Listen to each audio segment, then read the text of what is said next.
I was born Jonathan Aaron Steele to the parents of William and Elizabeth Steele. I am a Leo, born under the sign of the lion. And I was raised in a lower middle-class family with only one brother, Michael, whom I loved dearly. He was 5 years my senior. My father's nickname was Red, which I could never understand why, because his hair was sandy blonde. Nevertheless, the name stuck. So when my brother was born, my father became Big Red, and my brother, Little Red. I should have known from the first time when I realized their special connection that I just didn't fit into my father's plans. And as I grew older, the constant comparison between my brother and myself left little doubt who is the image of perfection in my father's eye. To him, my brother could do no wrong, and I became the invisible boy, the proverbial black sheep. And I soon figured out that red and black don't mix. The beatings I received became more and more frequent, to the point where I would ask my father, "Am I the orphan son you would never need?" But oddly enough, I worshipped the ground my father walked upon. My brother and I were a strange mixture, as different as daylight and dark. Looking back, it's hard to imagine we came from the same parents.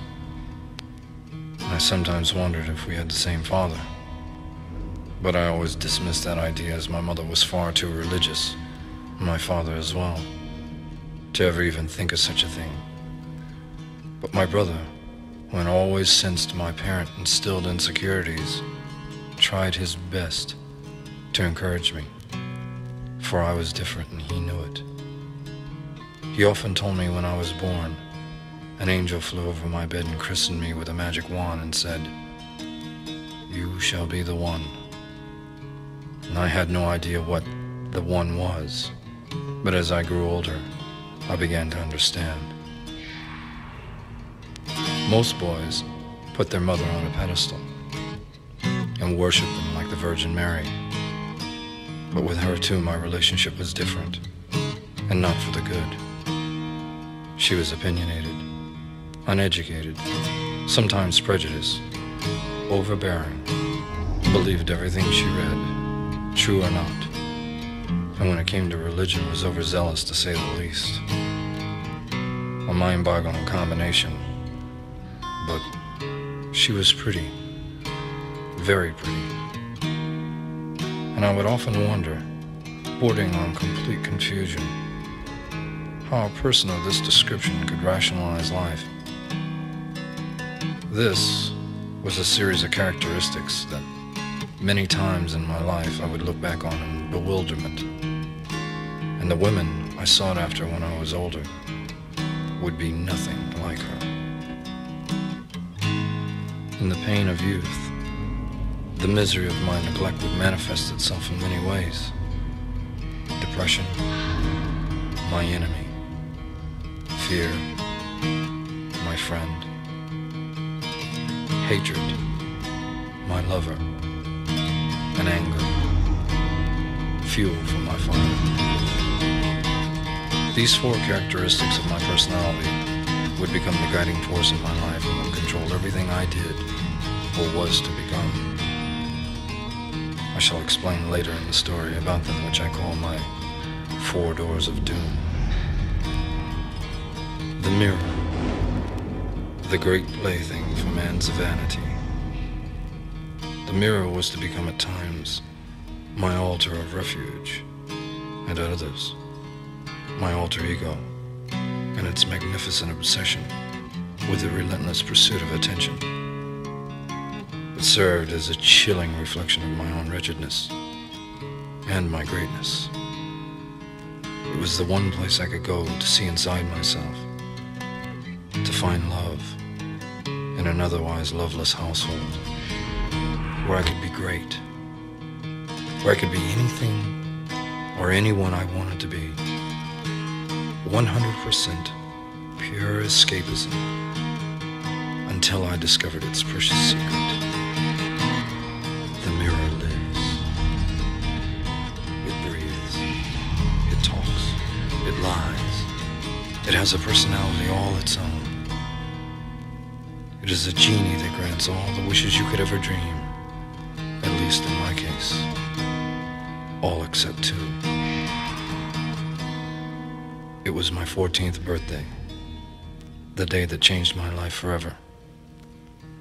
My brother Michael, the one person who was my guiding light, my friend, my hero, was killed by a drunk driver in a head-on collision. He died instantly. I couldn't even bring myself to go to his funeral. My agony was so great, I just couldn't come face to face with him that one last time. My failure to attend intensified my parents' resentment for me even more. But from that moment on, nothing seemed to matter, especially that living hell called home. For 1 year after his death, I roamed the streets in a fog, barely conscious of anything or anyone, and I discovered alcohol, and girls, drugs, and in general, a life I'd never known, which was exciting, frightening, and wonderfully dangerous.